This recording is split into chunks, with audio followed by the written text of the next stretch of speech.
গোপাল, ও গোপাল, ক'ত গলি? এইফালে আসোন, ঘৰত আছনে নাই?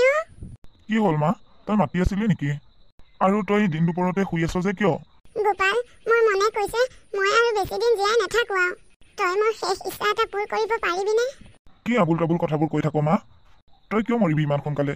নাতি নাতিনীৰ বিয়া নেদেখাকৈ তোক মৰিবলৈ দিমনে? যাবলৈ সময় হলে কোনো ধৰি ৰাখিব নোৱাৰে। মই আৰু কপালত সেইবোৰ সাধি অহা নাই নাতি নাতিনীৰ বিয়া চাবলৈ। সিহঁত এতিয়াও বহুত সৰু হৈ আছে। মোক কালি ৰাতিও যিহে পেট বিষাইছে, পেটৰ বিষত থাকিব পৰা নাই। মনত এনেকুৱা ভাৱ আহিছিল যে ৰাতিপুৱালৈ মই জীয়াই নাথাকিম। তহঁতে আৰু মোক নেদেখিবি বুলিয়ে ভাবিছিলো, কিন্তু ভগৱানৰ কৃপা একো নহল যেনিবা। সেইকাৰণে মই তোক কৈ থাকো, যি টি বস্তুবোৰ নাখাবি। এতিয়া বয়স হৈ আহিছে, বয়সৰ লগে লগে হজম শক্তিটো কমি আহে। তই অকণমান শুই থাক, মই ফাৰ্মাচীৰ পৰা খাওঁতকে আহোঁগৈ, ঔষধ লৈ আহোঁগৈ। ঔষধ খালেই তই ভাল পাবি। মই কি কথা কৈছো তই মোৰ কথা গুৰুত্বই দিয়া নাই। মই যেতিয়া মৰি থাকিম তেতিয়াহে তই বুজি পাবি। নাখাওঁ মই ঔষধ চৌষধ একো। মোৰ এই পেটৰ বিষটো মৰণৰ পেটৰ বিষ। মই মৰিম এইবাৰ।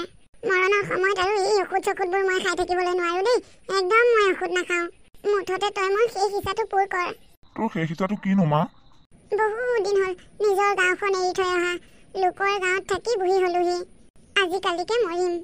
গাঁও যে সেই মালতী নামৰ মোৰ লগৰজনী যে, তাইক এবাৰ মুখখন চাবলৈ বৰ মন গৈছে অ'। তোৰ দেউতাৰে জীয়াই থাকোঁতেই গাঁৱত যাওঁতেই যি তাইক দেখিছিলোঁ, এতিয়া তাইক নেদেখা বহু বছৰ হ'ল। তই তাইক যেনে তেনেকৈ খবৰটো দি মাতি আনচোন। মা, সেইবোৰ মানুহ এতিয়া জীয়াই আছে নে মৰিলে নে কেনেকে গম পাম বাৰু? নাই নাই নাই, তাই মৰিব বয়স হোৱা নাই। তাই মোৰ লগৰ যদিও মোতকে তাই বহুত সৰু। গাঁৱলৈও এতিয়া যাওঁ বুলি ঘপককে যাব নোৱাৰো। তোৰ বোৱাৰীও গা ভাল নহয়। ঘৰখন এৰিনো মই কেনেকৈ যাওঁ? তই যাব নোৱাৰিলেও কিবা কৰি ব্যৱস্থা এটা কৰচোন। কাৰোবাৰ আগতে খবৰ দি পঠিয়া নহ'লে। গাঁৱৰ পৰা চহৰলৈ মানুহক খবৰ দিবলৈ ভাল। গাঁৱৰ পৰা মানুহবোৰ চহৰলৈ আহিয়ে থাকে, কিন্তু চহৰৰ পৰা গাঁৱলৈ তেনেকৈ যোৱা মানুহ পোৱাই নাযায়। তথাপিও মই কি কৰিব পাৰো চাওঁ বাৰু। তই যি কৰ সোনকালে কৰ। মৰা জীয়াৰ কোনো আশা নাই। কিমান সময়ত কি হয় কোনে জানে। ঠিক আছে মা, মই চেষ্টা কৰি চাম বাৰু। এই বুলি কৈ পুতেক ৰুমৰ পৰা ওলাই গ'ল। হেৰি, আপোনাৰ কি হৈছেনো? কি ইমানকে চিন্তা কৰি আছে? বৰ ডাঙৰ চিন্তা এটাত পৰিছো অ। মাৰ গাটো বৰ এটা ভাল নহয়। মায়ে মোক মাতি পেলাই শেষ ইচ্ছা পূৰ কৰাৰ কথা কৈছে। মা হেনো আৰু বেছি দিন জীয়াই নাথাকে। মায়ে বোলে কালি ৰাতি পেটৰ বিষত থাকিব পৰা নাই। মই এতিয়া ঔষধ আনি দিওঁ বুলি কৈছিলো। মায়ে কৈছে নালাগে, এইটো মোৰ মৰণৰ পেটৰ বিষ। এতিয়া হেনো মাৰ শেষ ইচ্ছা পূৰ কৰিব লাগে। শেষ ইচ্ছা পূৰ কৰিব লাগে? শেষ ইচ্ছাটোনো কি? পেটৰ বিষ হ'লেনো মানুহ মৰেনে? মাৰতো মাজে সময়ে এনেকৈ পেটৰ বিষ হৈয়ে থাকে। যাওক যাওক, আপুনি সোনকালে ডক্টৰলৈ আহকগৈ। মায়ে হেনো ঔষধ চৌষধ একো নাখায়। মোক একেবাৰে ঔষধ আনিবলৈ মানা কৰিছে। মোৰ মনে কৈছে মা এইবোৰ এনেই ভুল বকি আছে। মাজে সময়েতো বেমাৰ হ'লে মৰিম মৰিম বুলি কৈয়ে থাকে দেখোন। মৰিম বুলি কয়, কিন্তু এনেকৈ শেষ ইচ্ছা পূৰ কৰাৰ কথা নকয় কিন্তু। মাৰ এতিয়া বয়সো কম হৈ থকা নাই। মোৰ মতে মাৰ কথাটো আপুনি গুৰুত্ব দিয়াটো উচিত। আপুনি এনেকৈ গুৰুত্ব নিদিওঁতে যদি মাৰ সঁচাকৈ কিবা এটা হৈ যায় তেতিয়া কি হ'ব? গতিকে মাৰ শেষ ইচ্ছাটো পূৰণ কৰাই ভাল। মাৰ শেষ ইচ্ছাটোনো কি আপোনাক কৈছেনে? কৈছে, সেইটো এটা ডাঙৰ সমস্যা হ'ল নহয়। কি হ'লনো? কি খাই খাবলৈ দিয়ক আকৌ, আনি দিয়ক মাক সুধি পেলাই। মায়ে একো খাবলৈ বিচৰা নাই, কিন্তু মায়ে বৰ ডাঙৰ কথা এটা কৈছে। গাঁৱৰ যে সেই মালতী নামৰ মানুহজনী, মাৰ লগৰ যে, সেই মানুহজনীক এবাৰ চাবলৈ ইচ্ছা কৰিছে। সেইখন গাঁৱৰ পৰা অহা মোৰ আজি অত বছৰ হ'ল। সিহঁতক মই কেনেকৈ মুখ দেখাই দিওঁগৈ বাৰু এতিয়া? আগতেও দুই এবাৰ মানুহজনী আমাৰ ঘৰলৈ আহিছিল, কিন্তু আমাৰ পৰা তেওঁ ভাল ব্যৱহাৰ পাই যোৱা নাই। এতিয়া এনেকৈ খবৰ দিলে আহিব জানো? মাজনী যে আৰু কি হ'ব দেই, সেইটোহেনো শেষ ইচ্ছা হ'ব পালেনে?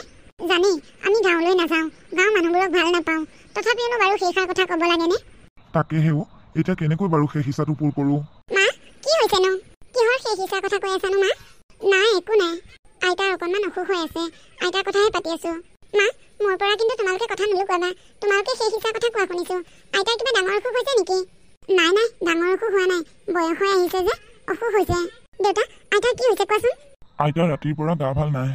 আইতাই গাঁৱৰ যে সেই মালতী নামৰ আইতাৰ লগৰ মানুহজনীক চাব বিচাৰিছে। আইতা হেনো আৰু বেছি দিন জীয়াই নাথাকে। সেয়া আইতাৰ কথাকে পাতি আছিলো। গাঁৱৰ মানুহৰ লগত আমাৰ সম্বন্ধই নাইকিয়া হৈছে। সেয়েহে বৰ চিন্তাত পৰিছো। গাঁৱৰ মানুহবোৰক মুখ দেখা দিবলৈ লাজ লাগিছে দেখোন। এনেকে দেউতাকে জীয়েকক সকলো কথা বিৱৰি ক'লে। দেউতা, তুমি চিন্তা কৰিব নালাগে। গাঁৱলৈ তুমি যাব নালাগে, মই যাম। আইতাৰ শেষ ইচ্ছাটো যেনেকৈ নহওক পূৰাবই লাগিব। তই গাঁৱলৈ অকলে অকলে কেনেকে যাবি? মই পাৰিম দেউতা। মই গাঁৱলৈ গৈ মালতী আইতাক লৈ আহিমগৈ। মাজনী, তই অকলে যাব নালাগে, ভাইকো লগত লৈ যাবি। হ'ব দেউতা, ভাইটিয়ে মই যাম বাৰু। মই গাড়ী এখন ভাড়া কৰি দিম, তহঁত দুইটাই যাবি। দেউতা, মই আইতাৰ ওচৰৰ পৰা আহোঁগৈ ৰ'বা। যা, মাত এষাৰ দেগৈ। এতিয়াহে বুজি পাইছো, যিমান যি হ'লেও আপোনাৰ পৰিয়ালৰ মানুহখিনিৰ লগত মিলি থাকিব লাগিছিল। এতিয়া বুজি পাইছা? এইবোৰ চব তোমাৰ কাৰণেই হ'ল। গাঁৱত মোৰ দেউতাৰ সম্পত্তি কি নাছিল, তুমি মোক ঘৰ জোৱাই কৰি লৈ আহিলা তোমাৰ ঘৰলৈ। এতিয়া মোৰ গাঁৱতো একো অস্তিত্ব নাইকিয়া হৈ গ'ল আৰু ইয়াত তোমালোকৰ পৰিয়ালৰ মানুহৰ আগতো একো অস্তিত্ব নাইকিয়া হ'ল। সকলোৱে মোক ঘৰ জোৱাই বুলি হাঁহে। গতিকে মানুহে নিজৰ যিখিনি আছে সেইখিনিক লৈ সুখী হৈ থাকিব লাগে।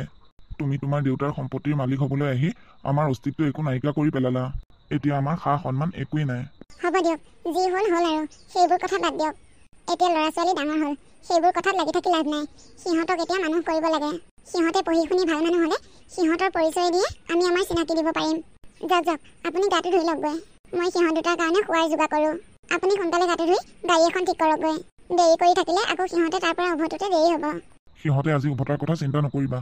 ইমান দিনৰ মূৰত গাঁৱলৈ যাব, থাকিব কৈ যদি থাকক। মই এতিয়া সেইবোৰত একো আপত্তি নকৰোঁ, তুমিও নকৰিবা। ঠিক আছে বাৰু।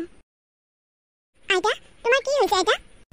মাজনী তই নকবি আৰু। মই তহঁতক এৰি থৈ গুচি যামগৈ আই। তহঁতে ভালদৰে থাকিবি, মা দেউতাৰ কথা শুনিবি, ভালদৰে পঢ়া শুনা কৰিবি। আইতা, কি কথা কৈছা তুমি? তোমাক আমি ইমান সোনকালে যাবলৈ নিদিওঁ দেই। মানুহৰ অসুখ হয়েই, অসুখ হ'লেইনো মানুহ মৰেনে? এইবাৰ মোক কোনেও ৰাখিব নোৱাৰে। তহঁতে যিমান চেষ্টা নকৰ, মোৰ সময় হ'লো আই। তোৰ দেউতাৰে ঘৰত আছেনে গাঁৱলৈ গ'ল? মই তাক কথা এটা কৈছিলোঁ, সি কি কৰিলে এতিয়া? আইতা, দেউতাই মোক কথাটো কৈছে। দেউতাই গাঁৱলৈ যাবলৈ ভাল পোৱা নাই, সেইকাৰণে ময়ে যাম গাঁৱলৈ। তোমাৰ সেই শিক্ষাটো মই পূৰ কৰিম। মালতী আইতাক যেনেকেই নহওক মই তোমাৰ ওচৰলৈ আনিমেই। তাইক মোৰ কথা ক'লে তাই নাহোঁ বুলি নকয় যা, দৌৰি আহিব। মায়ে বাপেও কম নহয় নহয়, আগতে তাইক কমখন অপমান কৰি থৈছে জানো? আইতা, তুমি চিন্তা নকৰিবা। মালতী আইতাক মই যেনেকৈ নহওক তোমাৰ ওচৰলৈ আনিম। তই আকৌ কেতিয়া যাবি? মই আজিয়ে যাম, ওলাওগৈ আইতা। যা যা, যিমান সোনকালে পাৰ লৈ আহগৈ। মোৰ আৰু বেছি সময় নাই। আইতা, তোমাৰ একো নহয়, মই আহোঁ। হে ভগৱান, আইতাৰ সেই শিক্ষাটো মই যেনেকৈ নহওক পূৰ কৰিব লাগিব। আইতাৰ অন্তিম সময়ত এইখিনিকে যদি পূৰ কৰিব নোৱাৰোঁ কি হ'ব? হে ভগৱান, মই ঘূৰি অহালৈ আইতাক ভালে কুশলে ৰাখিবা আৰু। দেউতা, মা, আমি আহিছোঁ। যা, ভালদৰে যাবি দেই। বাবুক চাবি আকৌ। হ'ব মা।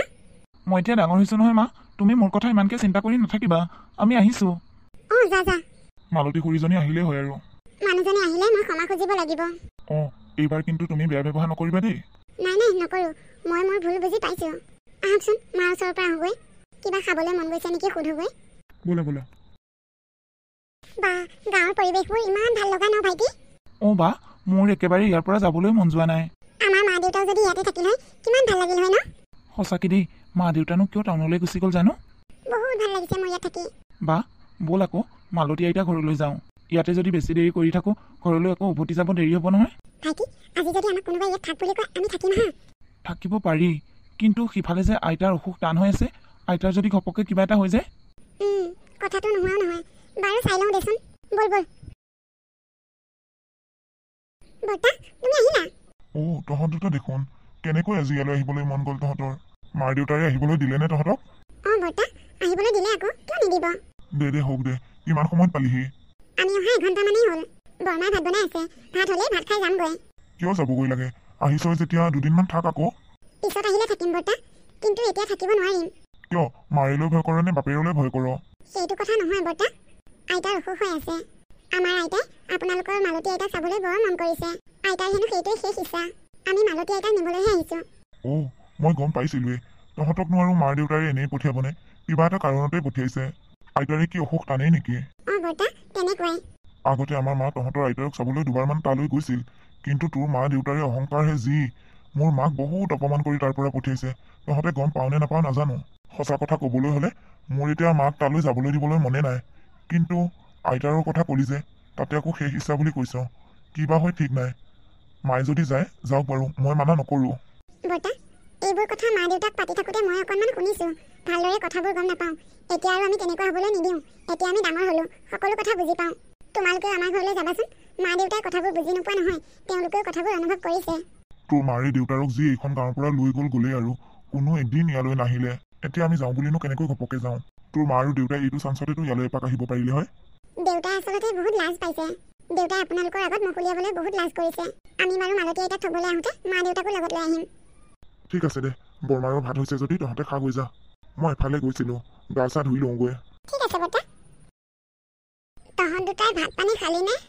আইতা, আমি ভাত খালোঁ। ওলোৱাগৈ আকৌ তুমি, দেৰি হ'ব নহয়। আইতাই চাগে তুমি যাবা বুলি বাট চাই আছে। তহঁতৰ মাৰে বাপেৰে অহংকাৰবোৰৰ বাবে যাবলৈকে মন যোৱা নাই। কিন্তু মইতো আৰু এইবোৰ জেদ ধৰি থাকিলে নহ'ব। তোৰ আইতাৰ অন্তিম ইচ্ছাটো মই পূৰ কৰিবই লাগিব। মিনতি মোতকৈ বয়সত ডাঙৰ হ'লেও আমি দুইজনীয়ে খুব ভাল বান্ধৱী আছিলোঁ। ইজনীয়ে সিজনীক এৰি কলৈকো নাযাওঁ। কিবা এটা পালেও দুইজনীয়ে সমানে ভগাই খাওঁ। সেইকাৰণেহে তাই মোক অন্তিম সময়ত মোৰ মুখখন চাবলৈ বিচাৰিছে। তহঁতৰ মায়েও যদি ইয়াতে থাকিলে হয় কিমান ভাল লাগিল হয় কচোন। দেউতাৰক ঘৰ জোৱাই কৰি লৈ গুচি গ'লগৈ। পিছত উপায় নাইকিয়া হৈ মিনতিজনীও সিহঁতৰ লগতে তাতেই থাকিবগৈলগীয়া হ'ল, নিজৰ ঘৰ বাৰী আশা এৰি। আইতা, সেইবোৰ কথা বাৰু আমি বুজি পাইছোঁ। যোৱা যোৱা, তুমি সোনকাল কৰাগৈ। অঁ, ৰহ তহঁতে অকণমান সময় নহ'লে। বৰ্তা, বৰমা, আমি আহিছোঁ। অঁ, যোৱা। মা, আপুনি আকৌ তাত ঠাণ্ডা পানী ব্যৱহাৰ নকৰিব দেই। আপোনাৰ গাটো এইকেইদিন বেছি ভাল নহয়। মিনতি বৰমা বুলিহে যাবলৈ দিছোঁ। আন মানুহৰ কিবা হোৱা হ'লে যাবলৈ নিদিলোহেঁতেন। হ'ব দে বৰমা, আপুনি চিন্তা নকৰিব। আইতাৰ খেয়াল মই ৰাখিম। তোমাৰ ওপৰতে আশা কৰিয়ে মাক পঠিয়াইছোঁ। যোৱা যোৱা, তোমালোকে গৈ থাকা। ঘৰ পাওঁতে পাওঁতে আকৌ ৰাতিয়ে হ'ব। ইফালে আকৌ বৰমা বা কি হৈছে ঠিক নাই। অঁ, দে আমি যাওঁ। মাজনী, আহ বাবু, আহ। সি আহিবলৈ লাজ পালে যে জীয়েক পুতেকক পঠিয়াইছে। বৰমাৰ শেষ ইচ্ছা বুলি কোৱাৰ কাৰণেহে যাবলৈ দিছোঁ, নহ'লেতো কেতিয়াও তাৰ ঘৰত ভৰি দিবলৈ নিদিলোহেঁতেন। হেৰি, ইমান জেদ ভাৱ লৈ থকাটো ভাল কথা নহয় দিয়ক। সিহঁতেই বাৰু ডাঙৰ মানুহ ডাঙৰ হৈ থাকক, আমি সৰু মানুহ সৰু হৈ থাকোঁ। কৃষ্ণ, গোপাল, মালতী আহি পালেহিনে? মা, আপুনি অকণমান ধৈৰ্য ধৰকচোন, তেওঁ পাবহি এতিয়া। বোৱাৰী, তোমাক যদি কিবা নক'বলগীয়া কথা কৈছিলোঁ তুমি মোক ক্ষমা কৰি দিবা। মা, আপুনি কিয় তেনেকৈ কৈছে? মোকহে আপুনি ক্ষমা কৰি দিব। মই আপোনাক বহুত ডাঙৰ ডাঙৰ কথা কৈছিলোঁ। শাহু হিচাপে সন্মান কৰা নাছিলোঁ। মই মোৰ ভুল বুজি পাইছোঁ মা, আপুনি মোক ক্ষমা কৰি দিব। মই এতিয়া এই অন্তিম সময়ত একো ধৰি থকা নাই অ' আই। মুঠতে মোৰ জীৱটো ভগৱানে ভালে ভালে পাৰ কৰি লৈ গ'লেই হ'ল আৰু। আইতা, এয়া মিনতি আইতা আহিলে। খুৰীদেউ, মায়ে আপোনাক বৰকৈ বিচাৰি আছে। আহকচোন, মাৰ কাষলৈ আহক। মিনতি বাইদেউ, আপুনি মোক এৰি কলৈ যাব ওলাইছে? মালতী, তোক চাবলৈ মোৰ বৰ হেঁপাহ আছিল। দুইজনীয়ে সৰুৰে পৰা একেলগে ডাঙৰ হ'লোঁ। মাজ বাটতে আকৌ এৰাইও হ'লোঁ। এতিয়া অন্তিম সময়ত মই তোৰ মুখখন এবাৰ চাওঁ বুলি বৰ হেঁপাহ কৰিছিলোঁ। নাতি দুটাই অৱশ্যে মোৰ মনৰ আশাটো পূৰ কৰিলে। তোক যদি আগতে মই কিবা নক'বলগীয়া কথাও কৈছিলোঁ মোক ক্ষমা কৰি দিবি অ'। মিনতি বাইদেউ, আপুনি কিয় তেনেকুৱা কথা কৈছে? আপুনি বাৰু মোক কিবা বেয়া কথা ক'ব পাৰেনে? মিনতি বাইদেউ, আপোনাৰ কিবা খাবলৈ মন গৈ আছে নেকি? বাইদেউ, বাইদেউ, বাইদেউ, আপুনি কিয় মাত দিয়া নাই? বাইদেউ, মা, মা। আইতা, আইতা, তোমাৰ কি হৈছে? চকু মেলা আইতা। মা, আপুনি কিয় একো নামাতা হ'ল? কিবা এটা কওক মা।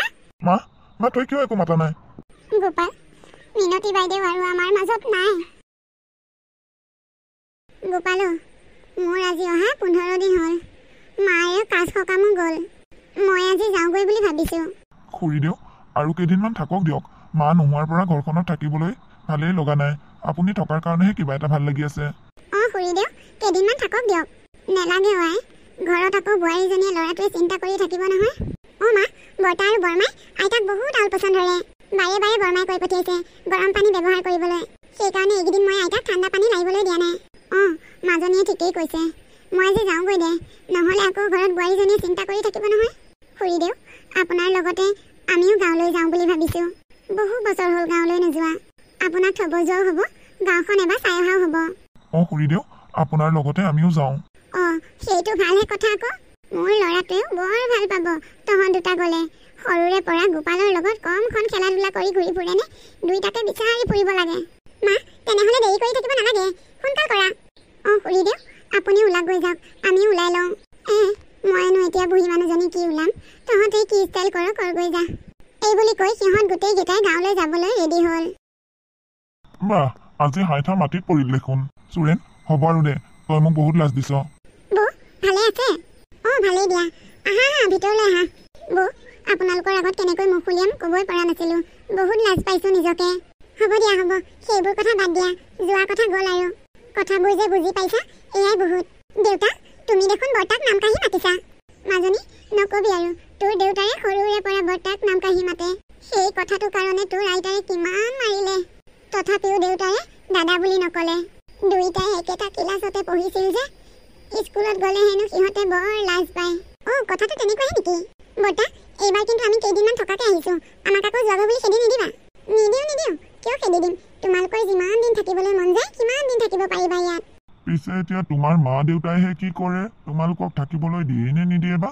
তই মোক আকৌ লাজ দিছ ন? দাদা এইবাৰ আমি কেইদিনমান থকাকে আহিছো। এতিয়া এনেকৈ সকলোৱে থিয় হৈ হৈ কথাই পাতি থাকিবনে ভিতৰলৈ সোমাব?